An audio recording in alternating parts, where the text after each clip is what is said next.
Oh, okay.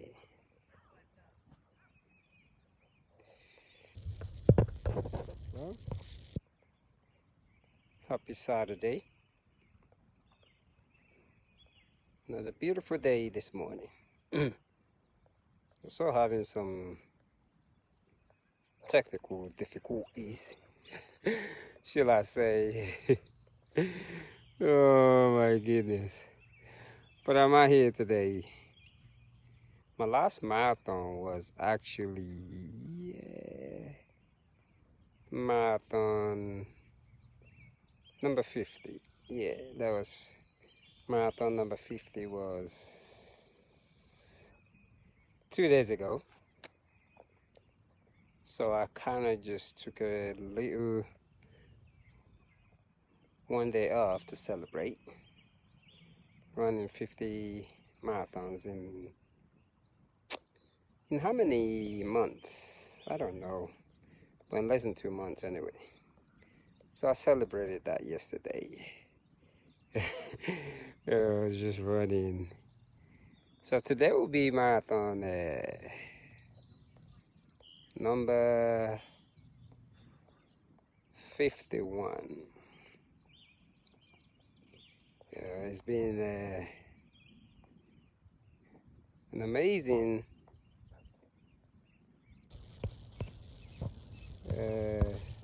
thing, actually. I can believe it myself.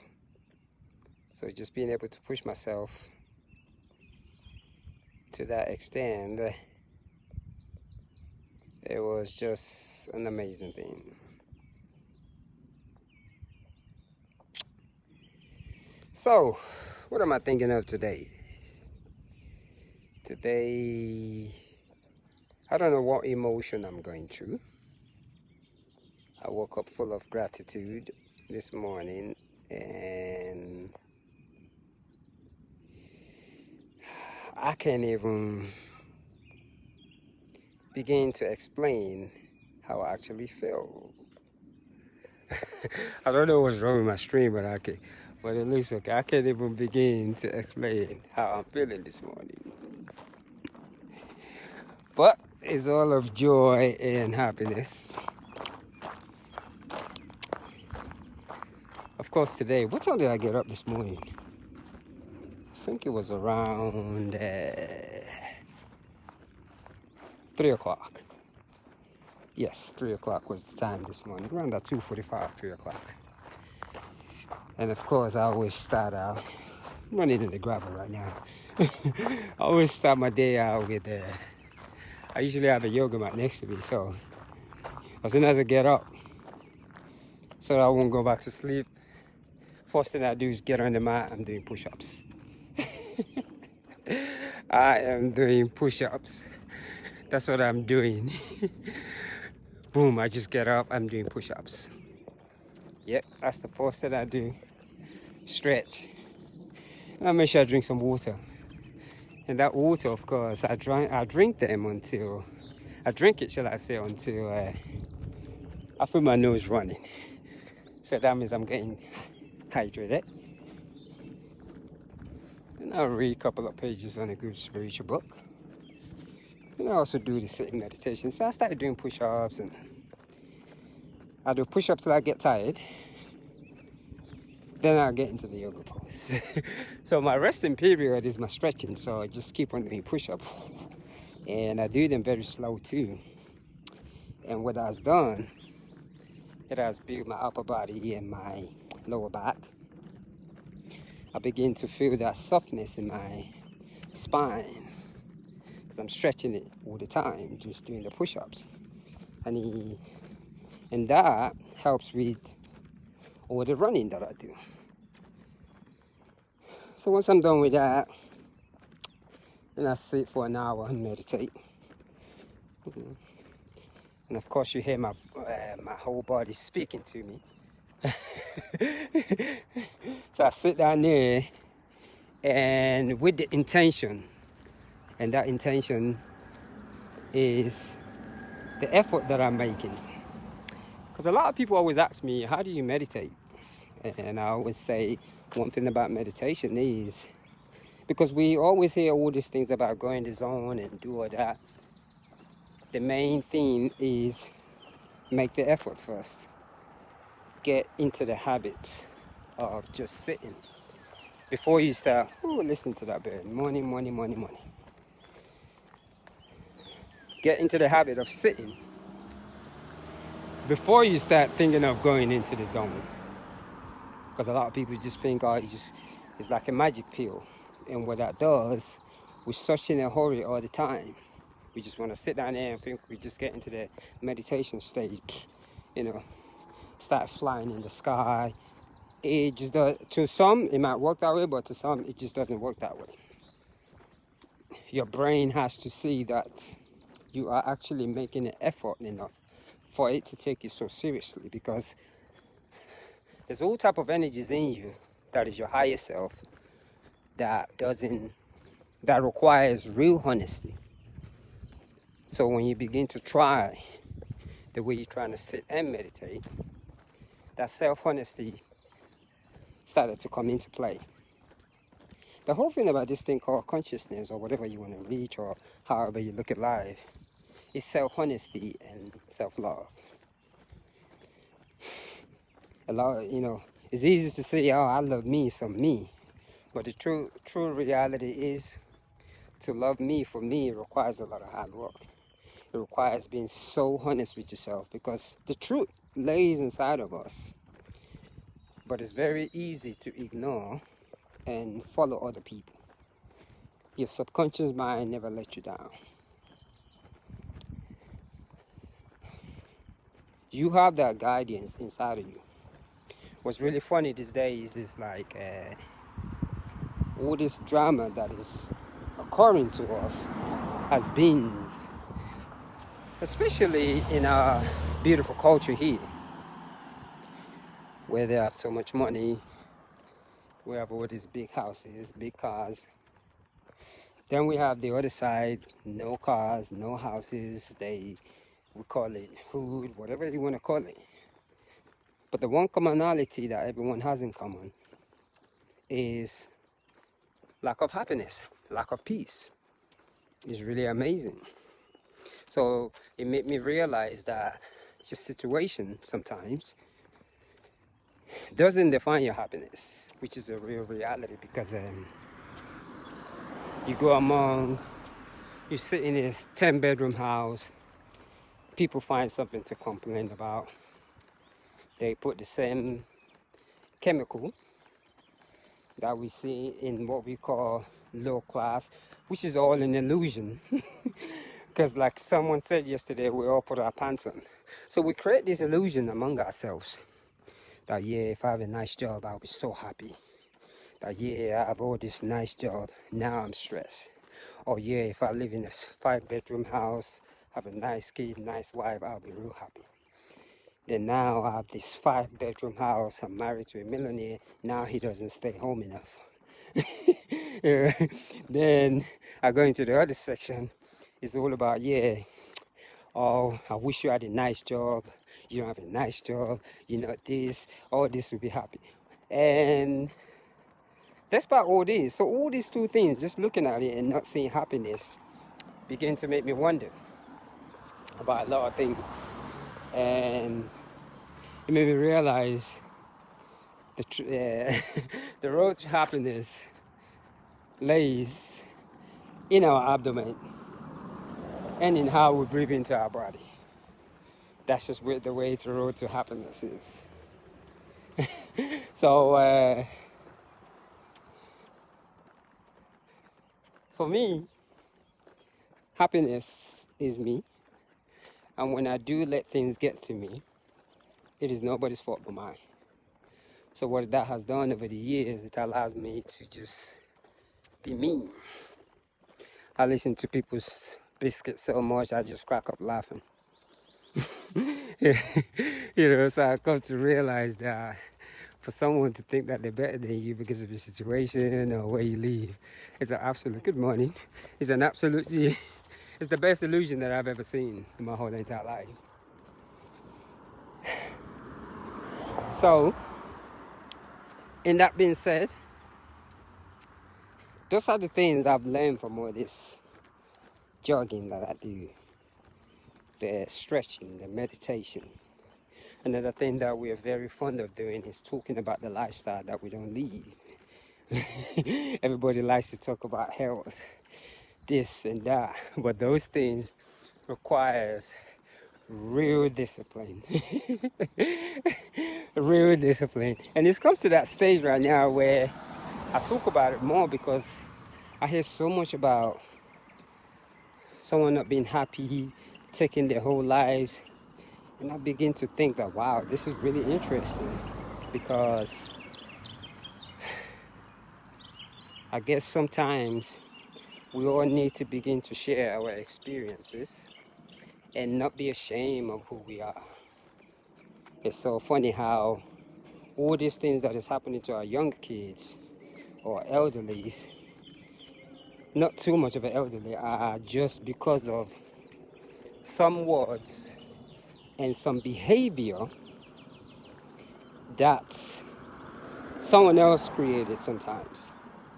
It's funny how our emotions are very powerful. How we treat people, what we say to people. And even though a lot of us say we don't want this, we don't want that, but the reality is we create those things. I remember one time I was jogging in a very nice neighborhood with a friend of mine, and the police showed up. You know, and of course, guns almost drawn out. And being as calm as I'm always at, I was able to ask the police what's going on, and I looked at me in the eye and said, when is this going to stop? And of course, his intention, his reaction was, he did apologize. He said he was called because people said there are two brown people running in their neighborhoods and looking into the garbage. Which of course, the garbage I never noticed in the first place. I didn't even know where the garbage is. Good morning. I did not even know where the garbage is. But the moment that officer came and said the garbage, as soon as he left, I began to see the garbage everywhere. Everywhere. And it's like, it's amazing how we let our words create fear. Because the garbage, I didn't even know where it was. And the reason why I did not know where the garbage was, my friend and I, was because it was so far away, it's hidden.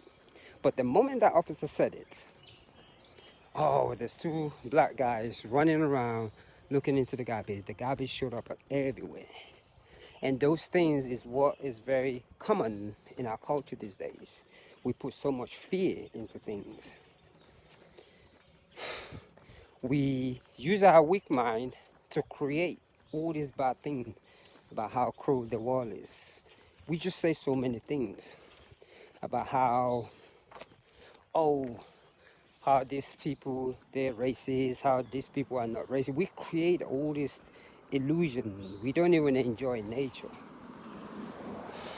And a lot of it that many do not want to accept and put a blindfold to and deny it to the core is all coming from a religious background. Out of 20 religious people, I'm not mentioning any religion, 17 are prejudiced. And that is just it. 17. Most people never even read their own books. And I think it's that time where we begin to connect with ourselves intellectually, spiritually. Because I, for one, I'm like, all this fighting. Can you imagine every day? All that high pressure. Can you imagine all the people that fought even 40 years ago, 100 years ago? They're all gone. You know, it's really funny. They're dead. So, and I think that's are the things that I get to think about. And about culture. It's really funny, the whole race issue here in America. I laugh because I'm caught up in the middle of it. I am doing I'm caught up in the African and the white side, and I'm just laughing that wow, it's really funny because this whole thing has just spread across And truly, I look at the moon as God now because that's the only thing that I can see all over the planets comes out at the same time. I've read so many scriptures trying to understand.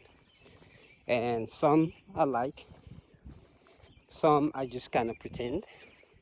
And I think my part, how to get my message across, is through this meditative journey. One of my apps said I've run 46,000 miles. And I was thinking about it this morning, that wow, now I see, because I don't know how many miles it is around the earth. Somebody tell me, I can't remember. Now I see how we migrate to different countries. Because if I was migrating right now, with all these miles that I've been doing for all these years, every 5 years, I'll probably be touching another continent. Every single 5 years. And I see where all these religious books are coming from, because man was walking everywhere, jogging everywhere.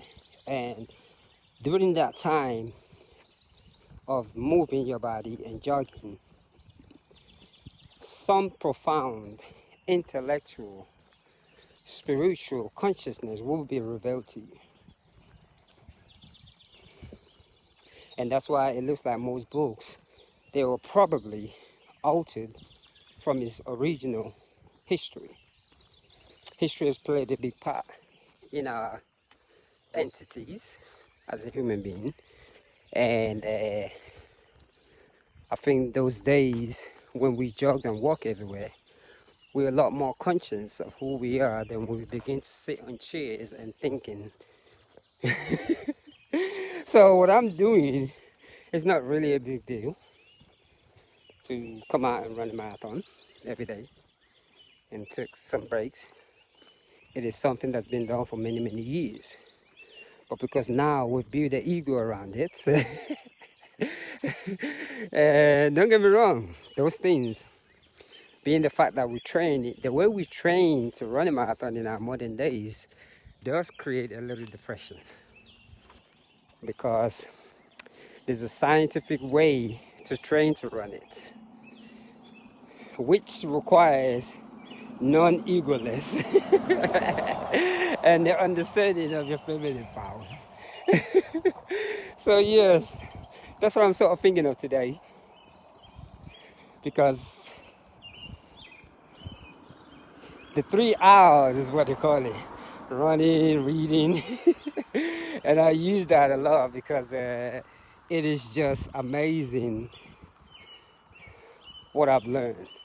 And I always say this, like I've read the Bible, the Quran, the Torah about 3 times. And I cannot get a more good understanding than when I get up every day and be on my feet. The brain just remember, I look at those books and all I can do is laugh. Because I'm not reading them from a egomaniac perspective. I'm reading it from an intellectual, my own spiritual, intellectual sentences. And at the end of the day, the truth is, no book can tell you about God than yourself. I don't care what that book is. And I'm going to say it again, no book on this planet can teach you about God but your own self, because that thing is an experience, your higher self, energy or creativity. No book can teach you that. You can read all the books in the world. At the end of the day, every wisdom and knowledge that we learn still has to be cultivated from you, because without you, it doesn't matter how many books someone else read. Nothing makes sense. So yes, this is what I get to think about a lot. I'm looking forward to turning these things into books one day, because that voice, that instinct, I listen to it all day long, and it's just the most beautiful thing I've ever listened to, because I do not go against gravity. I love this life. I look forward to every day and learning new things, because every time I wake up, it's a brand new day and a new thing to learn. Woo! So, that being said, let me slow down here. I wonder what's wrong with this screen. I gotta fix it. On this beautiful day, marathon number 51. So once I get to 100, I'm gonna let people know. I'm actually having so much fun. This thing is just so easy and at the same time hard, but it requires a lot of meditation and a lot of yoga. So I'm gonna say happy Saturday and one love.